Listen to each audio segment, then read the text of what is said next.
কে যে ফোন করে না, আমার গুনগুন দি। হ্যাঁ, কার্পেট। সুজাতার মা, দেখো না আমি শাড়ি পরতে পারছি না, একটা হেল্প করো না। তুমি শাড়ি পরেছো, কি সুন্দর লাগছে। সাক্ষাৎ মা সরস্বতী। কার সাথে বেরোচ্ছ, তীর্থদা?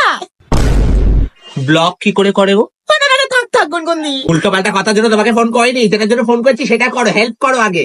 কুচিটা খোলো।